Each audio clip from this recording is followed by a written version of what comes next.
우리를 교회 다니는 사람 이렇게 얘기하기도 하고, 정말 우리를 존중해서 부른다면 저 사람은 참 예수의 제자다 또는 그리스도인이다 이렇게 얘기할 것입니다.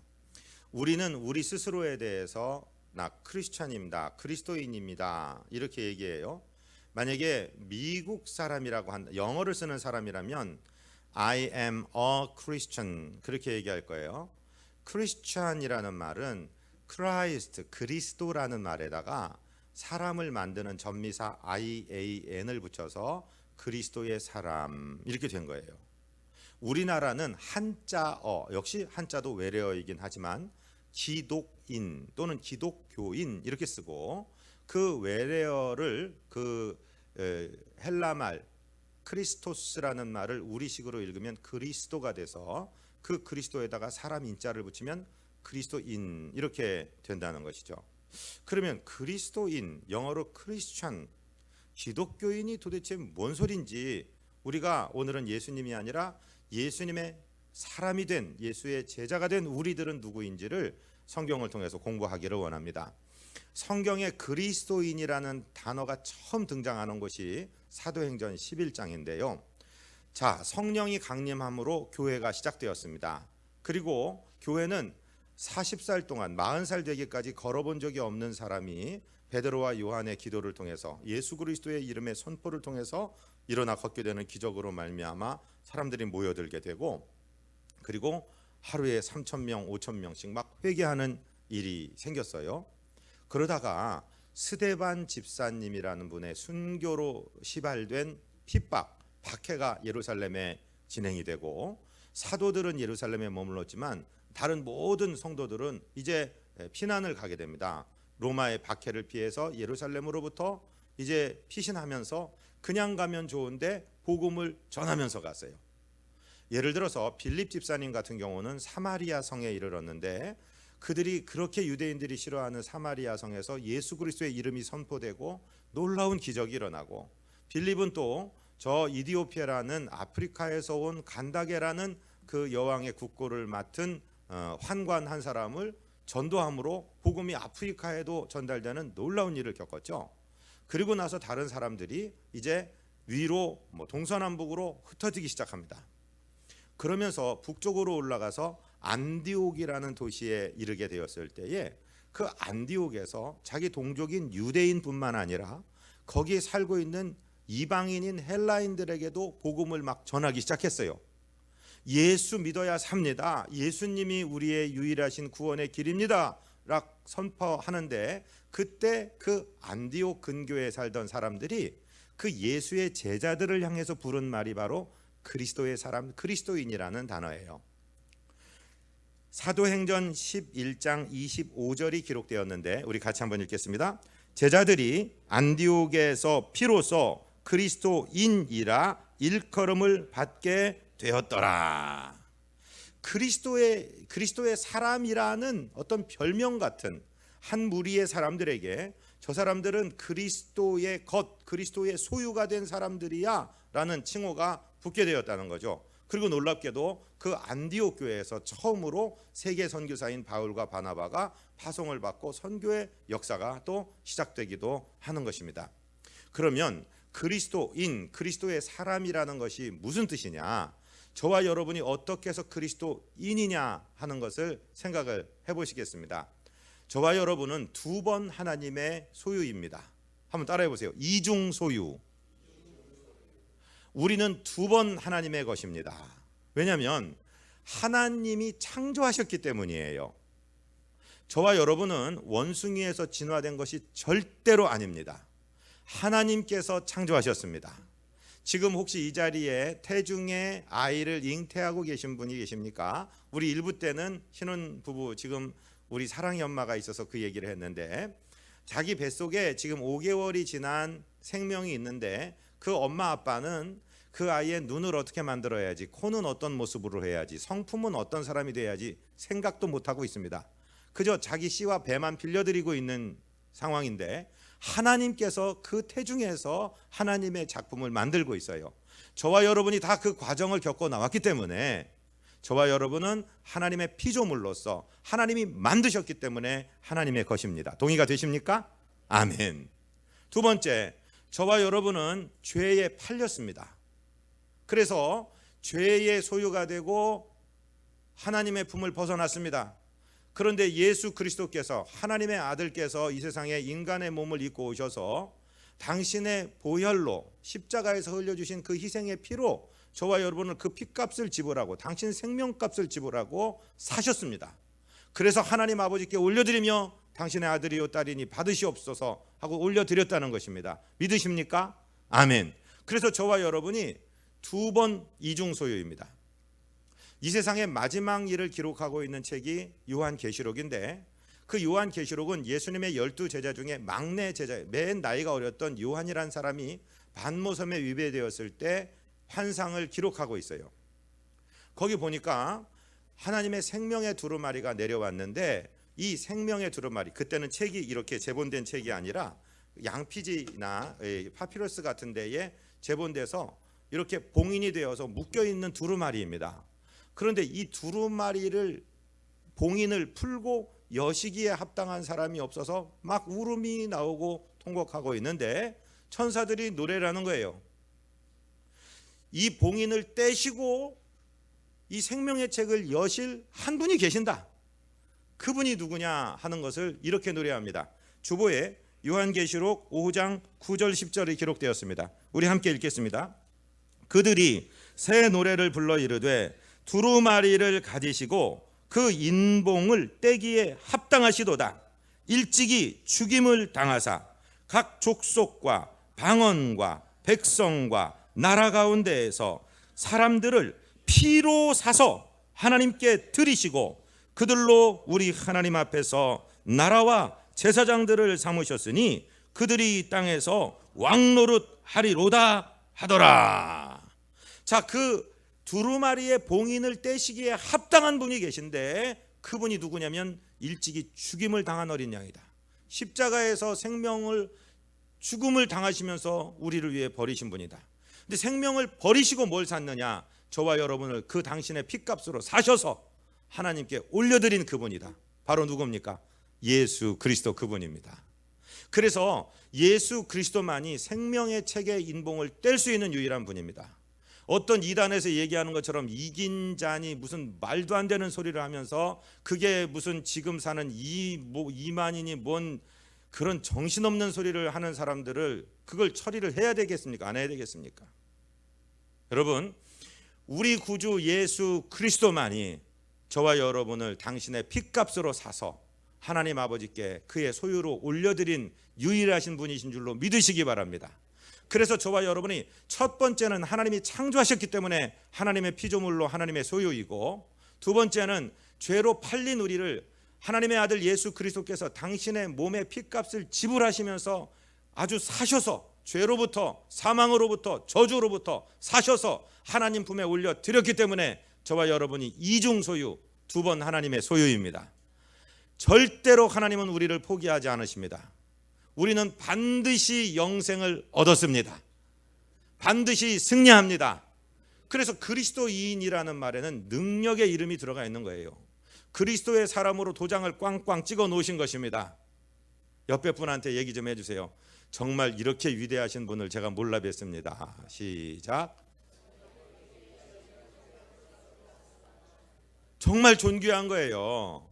그러면 그런 그리스도의 사람, 그리스도인은 세상으로부터 어떤 평가를 받고 있느냐 하는 것을 공부를 하려고 합니다.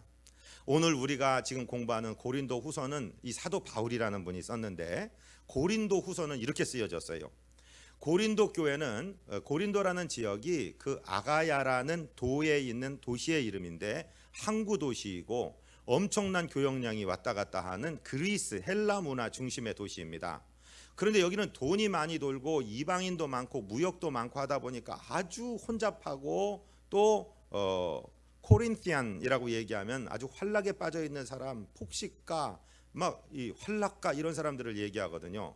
그러니까 성격들도 다혈질이고 굉장히 잠재력도 많고 돈도 있고 힘도 있고 이런 사람들인데 예수를 믿었는데도 그 본성들이 잘 바뀌지 않아서 교회 안에도 분파가 있고 우상이 아직도 우상 숭배하는 사람이 있고 뭐 여러 문제가 있는 곳입니다. 바울은 2차 선교 여행에서 여기서 1년 반을 묵으면서 고린도 교회를 개척했어요.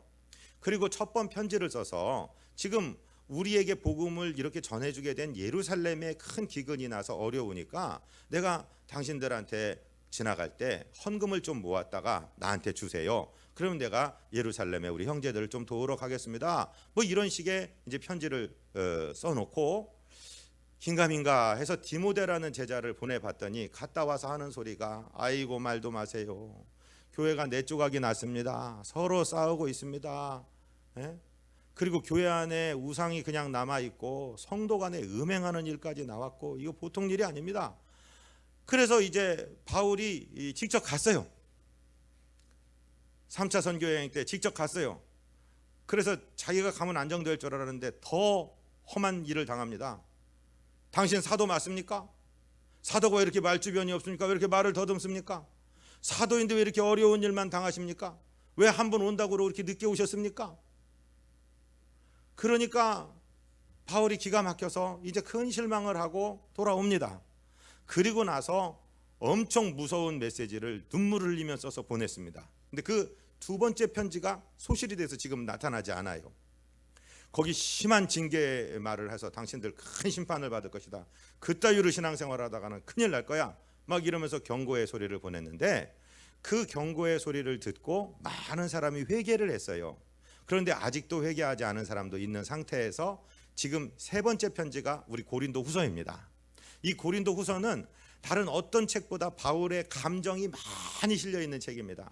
그 고린도 성도들에 대한 사랑과 함께 또 어떤 섭섭한 것도 있었고 또 그들이 자기의 두 번째 편지 지금은 소실돼 없어진 그 편지를 받고 뭐 회개하고 이랬다니까 고맙기도 하고 해서 여러 가지 이야기를 이제 담긴 선교가 이 편지가 바로 고린도 후서입니다. 바울의 마지막 서신은 디모데 후서이고 바울의 감정이 가장 많이 들어가 있는 편지는 고린도 후서인데 거기서 그리스도인인 자기 자신 그리고 우리가 어떤 그리스도의 사람 그리스도인이 되어야 되는지에 대해서 설명을 하고 있습니다. 첫 번째 우리가 공부할 이 고린도 후서 5장 13절을 우리 함께 읽겠습니다. 아멘. 우리가 만일 미쳤어도 하나님을 위한 것이요 정신이 온전하여도 너희를 위한 것이니. 왜 이런 말을 쓸까요? 바울이 저 사람 미친 사람이야 라는 소리를 들었기 때문입니다. 제가 한번 여쭤보겠습니다. 여러분 예수 믿고 신앙생활하면서 어느 소리까지 한번 들어보셨습니까? 너 예수에 미쳤구나. 너 진짜 미친놈이야. 그런 소리 혹시 들으셨다면 여러분 감사하시기를 바랍니다. 여러분 이 세상이 지금 정상입니까? 미친 세상입니까? 제가 보기엔 미친 세상입니다. 미쳐 돌아가는 세상입니다. 제대로 된 게 하나도 없는 세상입니다. 비정상을 정상으로 만들려고 애를 쓰는 세상입니다. 그런데 이 미친 세상에서 볼 때 너는 우리의 친구야. 너랑 나랑 다를 게 아무것도 없어. 그러면 우리가 미친 겁니다. 미친 세상에서 볼 때 저 사람은 정말 우리하고 달라.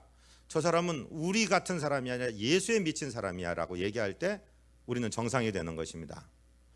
수학 공부해 보셨습니까? 중학교에 들어가면 플러스와 마이너스 개념을 배웁니다. 마이너스에다가 마이너스를 곱해야 플러스가 됩니다.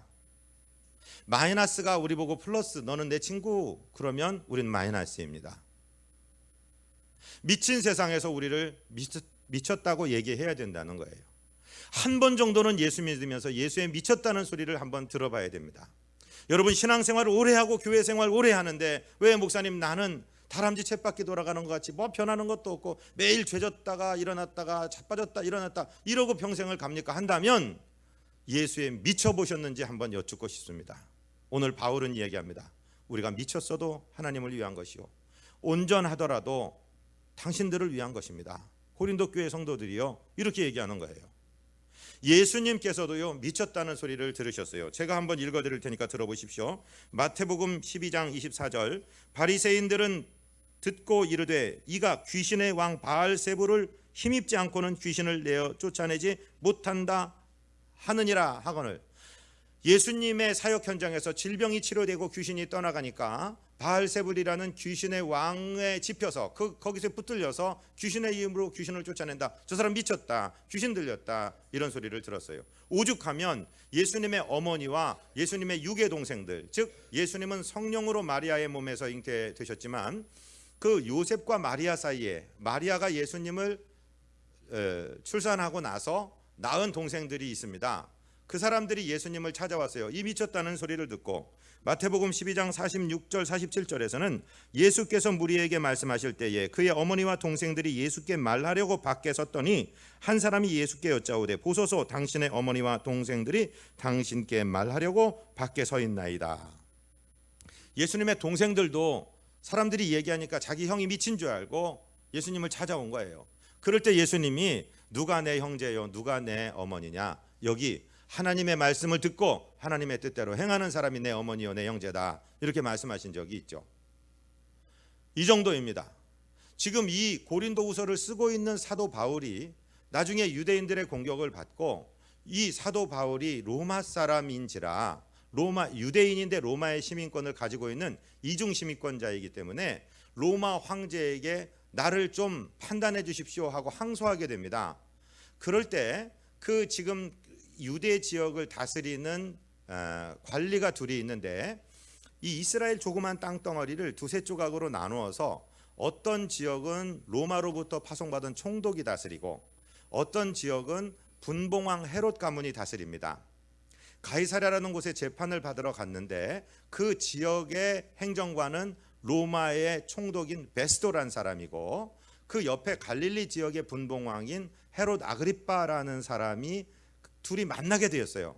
아주 흥미로운 사건이 있으니까 이 바울이라는 사람을 좀 같이 심리를 하십시다. 그래갖고 지금 그들이 그때는 뭐 이 행정권과 사법권이 엄밀하게 분리가 되어 있지 않았을 때이기 때문에 행정하는 사람들이 지금 사법을 하고 있는 것입니다. 심리를 하고 있는 것입니다. 그런데 이런 대목이 등장하고 있습니다. 사도행전 26장 24절에 보면 바울이 이같이 변명하매 베스도가 크게 소리내어 이르되 바울아 네가 미쳤도다. 네 많은 학문이 너를 미치게 한다 하니. 바울, 당신 말이야 공부 많이 하더니 머리가 돌아버렸구나. 예수에 미쳐버렸구나. 이렇게 얘기해요. 그러니까 바울이 이렇게 얘기합니다. 바울이 이르되 베스도 각하 내가 미친 것이 아니요 참되고 온전한 말을 하나이다. 그리고서는 옆에 있는 아그리빠 왕을 향해서 얘기합니다. 왕께서는 이 일을 아시기로 내가 왕께 담대히 말하노니 이 일에 하나라도 아시지 못함이 없는 줄 아나이다. 이 일은 한쪽 구석에서 행한 것이 아니니이다. 아그리빠 왕이여 선지자를 믿으시나이까? 믿으시는 줄 아나이다. 아그리빠가 바울에게 이르되 네가 적은 말로 나를 권하여 그리스도인이 되게 하려 하는도다. 바울이 이르되 말이 적으나 많으나 당신뿐만 아니라 오늘 내 말을 듣는 모든 사람도 다 이렇게 결박된 것 외에는 나와 같이 되기를 하나님께 원하나이다 아니라. 이게 무슨 얘기냐면요, 베스도라는 총독은 바울 당신 공부 많이 한다는 소리는 내가 들었어. 당신은 길리기아 다소라는 지역의 유대인 바리새파의 엄중한 교육을 받은 사람이고 그 교육 대시에서 헬라어 공부를 어려서부터 한 사람이고 공부하면서 라틴어를 공부해서 로마 시민권자고 로마 학문의 또 이중 언어, 삼중 언어를 하는 사람이고, 그리고 가말리엘이라는 유대인 최고의 율법 선생의 휘하에서 당신네 나라의 유대의 율법에 대해서는 빠삭한 사람인 줄 아는데 그렇게 공부를 많이 하다 보니까 당신 그 학문이 당신 돌아버리게 한 거야. 당신 미친 거야. 그러니까 미친 게 아니고 내가 참말하는 겁니다. 그러면 베스도 당신은 로마인이니까 모른다 치더라도 아그리빠 왕이요 당신은 유대를 통치하는 왕 아닙니까? 당신이 모르지 않을 것입니다 하고 진리를 막 얘기하니까 그 아그리빠, 헤롯 아그리빠라는 왕이 야, 너 말 몇 마디 해갖고 나를 그리스도인 만드는 거야? 지금 전도하는 거야? 지금 설교하는 거야? 이렇게 얘기하니까 바울이 뭐라고 해요? 아그리빠 왕, 베스도, 아니 이 법정에 있는 내 말을 듣는 모든 사람도 내가 지금 이 쇠사슬에 묶인 이 신세 이외에는 모두 나같이 미쳐버리기를 하나님 앞에 원하고 원합니다. 사랑하고 존경하는 성도 여러분, 어떤 권세 앞에, 어떤 세상 사람 앞에 나같이 좀 예수에 미쳐보십시오. 당신들이 나처럼 이렇게 미치고 내 안에 있는 이 기쁨을 당신들도 느낄 수 있다면 얼마나 좋을까요? 라고 얘기하는 바울처럼 저와 여러분 예수에 한번 미쳐보시지 않겠습니까? 불광불급이라는 말이 있어요. 주보에 한자가 기록되어 있어요. 미칠 광자에 어디 도달하다 이르다 하는 급자입니다. 미치지 않으면 미치지 못합니다. 그게 무슨 말이에요? 여러분 잠시 후에 평창 올림픽이 있습니다. 그리고 2018년도에는 6월에 또 월드컵도 있습니다. 거기서 메달 하나라도 따려면은요 그 종목에 미치지 않고는 그 메달에 미칠 수가 없습니다. 맞는 말이죠. 골프 하나 치는 사람도 그 20-30g 안 되는 그 공을 하나 따라다니면서 새벽부터 일어나서 완전히 미친 사람이에요. 저는 안 치기 때문에 제가 보면은요 한 게임 하러 가면은 새벽 3시에 일어나요. 난 새벽 기도를 그렇게 좀 나왔으면 좋겠어. 예? 몇 시간을 달려가서 예? 거기서 하루를 그럼 좋다고 그러잖아요. 여러분 세상 사람들은 무엇인가에 다 미쳐 있어요. 어떤 사람은 술에 미쳐서 빠져 있고요. 어떤 사람은 쾌락에 미쳐서 빠져 있고, 이제 애들도 무슨 게임에 미쳐서 빠져 있고 생활을 하지 못할 정도로 빠져 있습니다. 이왕 미칠 거 예수 그리스도에게 한번 미쳐보시지 않겠습니까? 나는 신앙생활을 오래 하는데 왜 예수님 왜 나는 만져주지 않습니까? 왜 나는 변화가 없습니까? 그럼 주님께서 물어보실 거예요. 너 나한테 한번 미쳐본 적이 있느냐? 바울이 얘기합니다. 고린도의 성도들이요, 내가 미쳤어도 하나님을 위한 것입니다. 내가 온전하여도 당신들을 위한 것입니다. 미쳤건 미치지 않았건 누가 보느냐에 상관없이 나는 하나님만 바라보는 사람입니다. 이렇게 이야기하고 있어요. 이 바울의 고백이 저와 여러분의 고백 되시기를 주님 이름으로 축복드립니다. 두 번째는요, 미친 정도를 떠나서 죽어야 됩니다. 14절을 우리 같이 읽을까요? 그리스도의 사랑이 우리를 강권하시는도다. 우리가 생각하건대 한 사람이 모든 사람을 대신하여 죽었은즉 모든 사람이 죽은 것이라. 아멘. 이게 무슨 얘기예요? 예수님 한 분이 저와 여러분을 대신해서 죽었다라고 써 있는 거예요. 그런데 주님이 죽으신 것은 저와 여러분이 죽은 것을 의미한다 이 말이에요. 잘 무슨 소리인지 이해가 안 되셔야 정상입니다. 지금 이 고린도후서에서는 이렇게 표현하고 있는데 똑같은 저자가 갈라디아서를 쓸 때는 더 구체적으로 말씀하셨습니다. 갈라디아서 2장 20절 우리가 잘 아는 구절을 같이 읽습니다.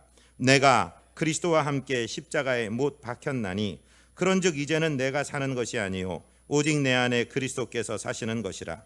이제 내가 육체 가운데 사는 것은 나를 사랑하사 나를 위하여 자기 자신을 버리신 하나님의 아들을 믿는 믿음 안에서 사는 것이라. 아멘. 사랑하고 존경하는 성도 여러분, 교회에는 교인이 있습니다.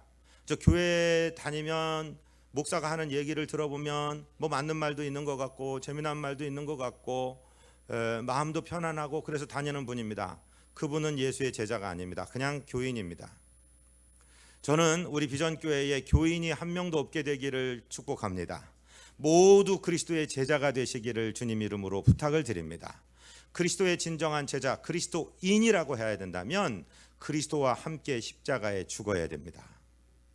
많은 분들이 그저 나는 가만히 있는데 나는 변하지 않는데 예수님이 날 위해 죽으셨다며요. 그러니까 생명까지 주신 분이 뭐 아낄 게 없다며요. 이것 좀 주세요. 이것 좀 주세요. 그건 신앙이 아닙니다. 진정한 그리스도인이 되기 위해서는 예수님께서 십자가에 못 박혀 죽으실 때 나를 끌고 올라가서 나와 함께 나를 십자가에 못 박아 죽이셨어야 됩니다. 즉 죄짓는 나, 혈기 부리는 나, 자그마한 문제 하나에 매달리고 세상 사람이 조금 조롱하면은 에이 예수고 뭐고 집어쳐 하는 그 신앙은 죽지 않았기 때문이에요. 여러분, 내가 누구에게 무슨 말 하나를 들었는데 밥이 넘어가지 않고 잠을 잘 수 없어요? 살아있기 때문에 그래요. 죽으면 그런 거 없어집니다. 매를 맞건 조롱을 당하건 누가 뒤에서 침을 뱉건 후욕을 하건 내게 아무 상관이 없는 사람은 예수님 때문에 죽은 사람입니다. 그런데 진정한 그리스도인이 되기 위해서는 우리가 미쳤다는 소리뿐만 아니라 저 사람 죽었어, 저 사람 죽은 사람이야, 사람들이 아니라 내 자신이, 내가 혈기 있는 나, 자연인인 나, 인간성인 나는 죽었다라고 고백을 할 때 비로소 우리는 그리스도 안에 새 생명이 시작된다는 것입니다. 예수 그리스도께서 나를 십자가에 끌고 올라가서 십자가에서 못을 박아 죽이셨습니다. 저는 자주 고백합니다. 하나님, 나는 죽었습니다. 바울은 자주 고백합니다. 나는 날마다 죽는다. 내가 십자가에 그리스도와 함께 못 박혔다는 사실을 나는 날마다 나에게 다시 리마인드 시킨다. 다시 상기시키고 다시 기억하게 한다. 저를 한번 따라해 보시겠어요? 당신 이름을 넣으시면서 가슴에 손을 대고, 제가 할 때 백광현은 죽었다 그러면 맞아, 백광현 목사 죽었어 이렇게 하지 마시고 자기 성함을 대서 한번 하십니다. 백광현은 죽었다. 시작. 백광현은 죽었다. 아멘. 이게 죽어야 비로소 그리스도인으로 시작이 된다니까요. 내가 아직 꿈틀꿈틀거리고 자아가 살아있고 누구한테 한마디 들으면 반드시 가서 멱살을 잡아야 되고 삼자대면 하자 그러고 따져봐야 된다 그러고 너 법정에서 만나자 그러고 다 살아있는 사람들이 하는 거예요. 사랑하고 존경하는 성도 여러분, 우리는 죽었습니다. 우리가 죽어서부터 그리스도가 시작되는 것입니다. 이제 내가 육체 가운데 사는 것은 나를 사랑하사 나를 위하여 자기 몸을 버리신 그 그리스도를 믿는 믿음 안에 사는 것이다. 즉 그리스도의 사랑이 나를 강권하시는도다. 이 말이 뭐냐면 나는 죽었는데 내 안에 살아계신 예수 그리스도께서 사랑으로 나를 강권하시는도다. 강한 손으로 이끌어서 나를 움직이시는 거다. 할렐루야. 나는 온전히 죽고 내 안에 예수 그리스도로 살아나는 저와 여러분 되시기를, 참된 예수 그리스도의 제자 되시기를 주님 이름으로 축복드립니다. 이제 이후로는 목사님 나 정말 자존심 상해서요, 목사님 나 정말 승질나서요, 목사님 나 지금 뚜껑 열리려고 해요, 이런 소리 안 하게 되시기를 주님 이름으로 축복드립니다. 그건 세상 사람들이 하는 소리예요. 우리는 예수와 함께 죽은 사람이기 때문에 그 사실을 인정해야지 우리에게서부터 하나님의 영광이 드러난다는 거죠. 그 사람은 마치 그리스도의 군사가 돼서 그의 병사가 된다는 겁니다. 디모데후서 2장 4절 우리 같이 읽습니다. 병사로 복무하는 자는 자기 생활에 얽매이는 자가 하나도 없나니 이는 병사로 모집한 자를 기쁘게 하려 함이라. 아멘. 사랑하고 존경하는 성도 여러분, 오늘 저녁부터 수요일 저녁까지 우리 부흥성회를 해요. 9월 달에 부흥회를 했는데 무슨 12월에서 또 합니까? 9월 달에는 강사님들이 내가 갈 테니까 준비해라 한 거예요.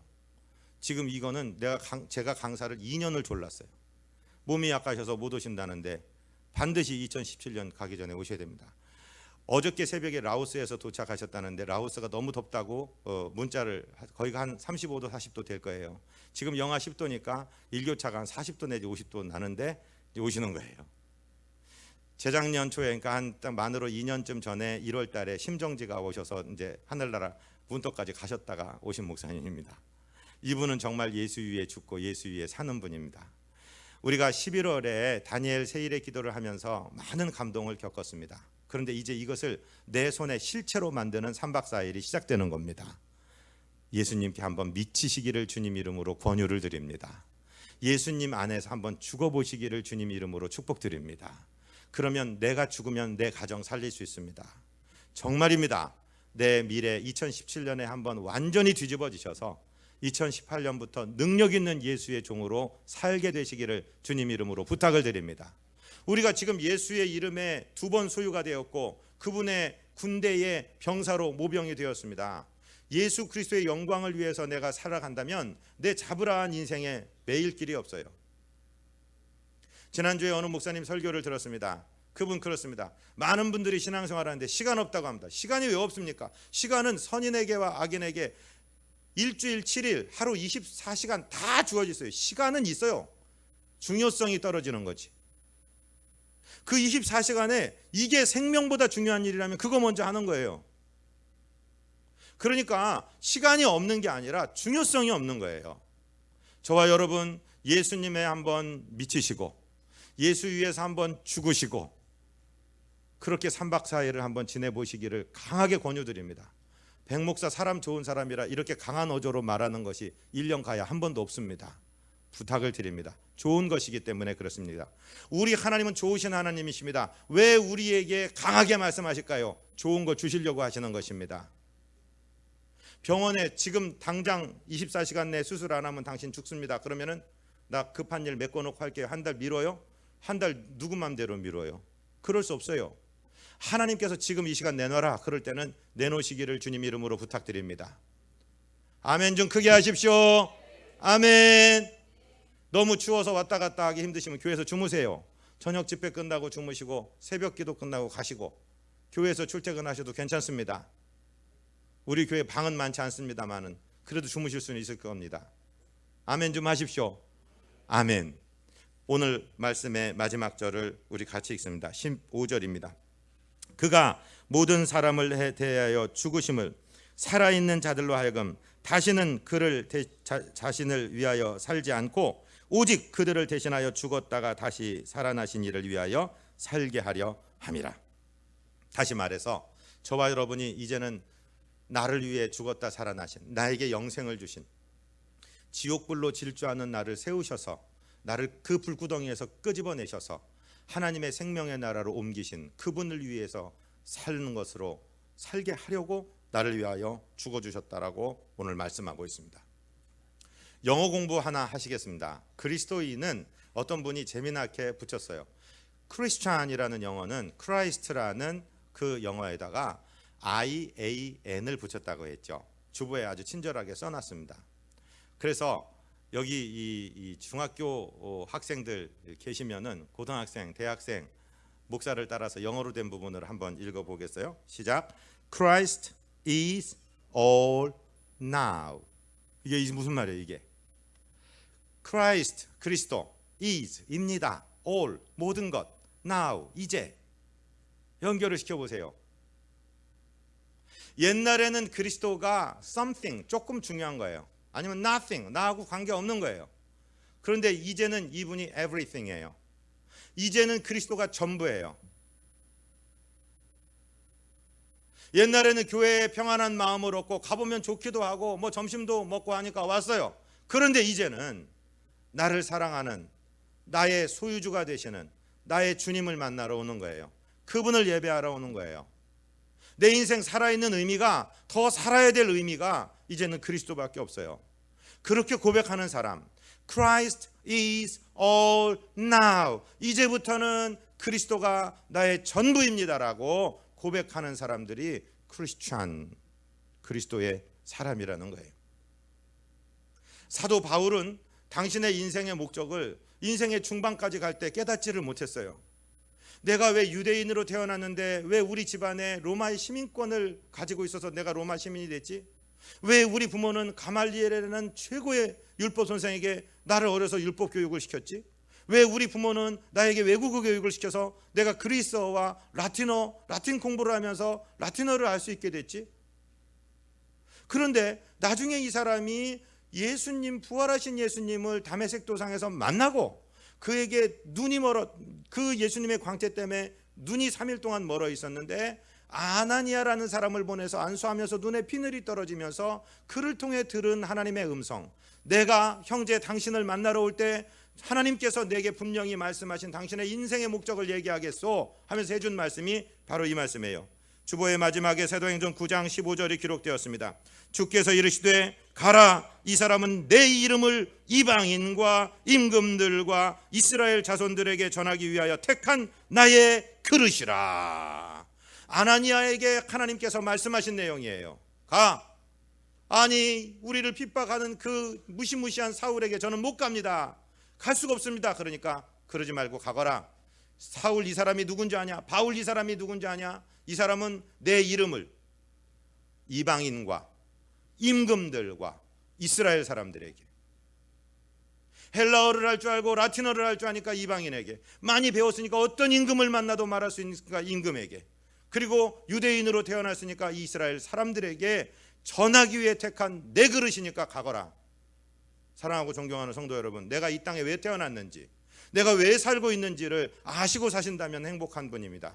저와 여러분 어떤 분야에서 무엇을 위해서 하나님이 부르셨는지는 모르지만 하나 정확한 것은 너는 내 거다, 너는 예수 그리스도의 사람이라고 부르신 것만은 정확합니다. 그 목적을 완전히 바로 세우시는 성도 되시기를 주님 이름으로 축복드립니다. 우리나라는 지금 엄청난 위기에 있습니다. 일본의 오츠크 공항이라는 곳에는요, 미국의 F-1B라는 비행기가 도착해 있어요. 똑같은 비행기인데 창문이 있으면 에어포스 1 대통령 비행기고, 창문이 없는 것은 핵전쟁을 하기 위한 핵전쟁 본부가 지금 와 있어요.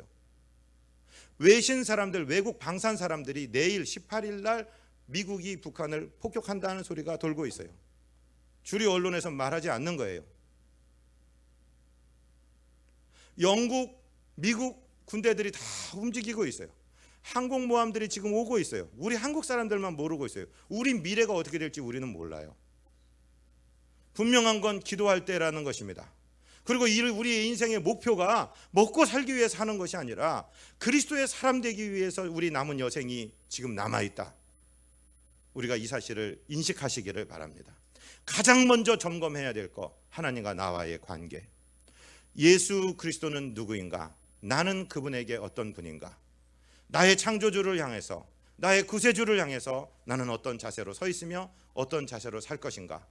이번 3박 4일 동안에 그 나의 자리매김을 잘 하시고, 먼저 가장 기본적인 영원한 세계에서부터 또 내 인생의 목적부터 바로 세워놓고 우리 인생의 후반부를 살아가시는 저와 여러분 되시기를 주님 이름으로 축복드립니다. 하나님 우리 아버지, 우리가 미쳤어도 온전하여도, 우리가 살았어도 죽었어도 오로지 예수 그리스도의 보혈로 구원받은 사람으로 이제 그 예수 그리스도를 위해 살아가는 그리스도의 사람들 되게 하여 주옵소서. 교회를 왔다 갔다 하는 교회 다니는 사람이 아니라 예수 그리스도의 제자로, 하나님의 자녀로, 예수 그리스도의 군대로 그리스도인으로 살게 하여 주옵소서. 우리 구주 예수 그리스도 이름으로 믿사옵고 축복하고 간구하옵나이다. 아멘.